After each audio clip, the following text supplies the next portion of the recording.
Hello. I hope everybody is having a marvelous day. This next video I'm going to bring you is from CNN. I do not usually watch CNN, but every now and then something catches my eye. And this one caught my eye. Don't really know how to even put it in words, but sometimes even CNN speaks some truth. I know, it's amazing.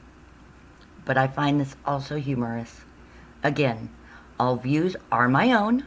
I do not give advice, so please think for yourself and decide for yourself, and not all content is appropriate for children.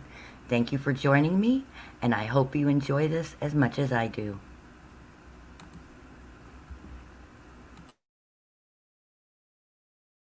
We're just getting into our newsroom a new Liz Cheney ad, and she uses a familiar face to talk about some of this Trumpism. So let's watch that. Okay. In our nation's 246-year history, there has never been an individual who is a greater threat to our republic than Donald Trump. He tried to steal the last election using lies and violence to keep himself in power after the voters had rejected him. He is a coward. A real man wouldn't lie to his supporters. He lost his election, and he lost big. I know it, he knows it, and deep down, I think most Republicans know it. How about that? How about that, Ron? Well, you know, bringing out the look. It goes to the point that the congressman was making about kind of the evolution of the Republican Party. I mean, it was only 15 years ago that Cheney was considered the conservative. Dick Cheney was considered the conservative end of the GOP. Democrats called him Voldemort, right?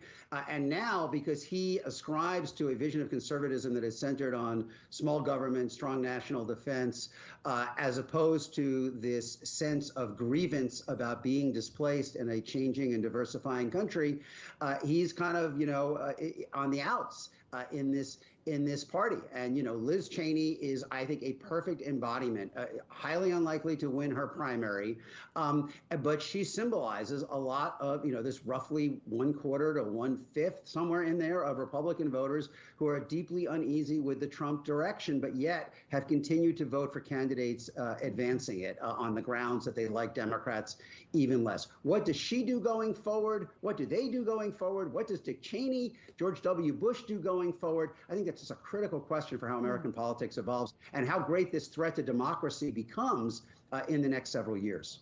Joe, you can't really call Dick Cheney a rhino. So what do you think the response to that ad will be? No, you can't, Allison. But again, I'm called a rhino every day, and I'm the crazy Tea Party guy. Look, every word Dick Cheney said in that ad is spot on.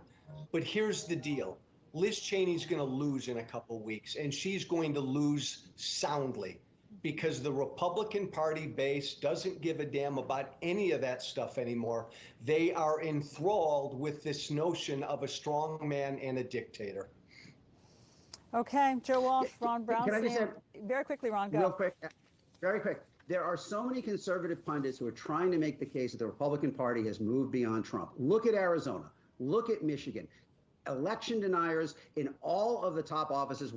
Top offices nominate? What's going to happen with Liz Cheney? This is a party that is still largely in his thrall, and even more than him personally, is animated by the same grievances that he brought to the service. Okay, on that point of agreement, Ron Brownstein, Joe Walsh, thank you.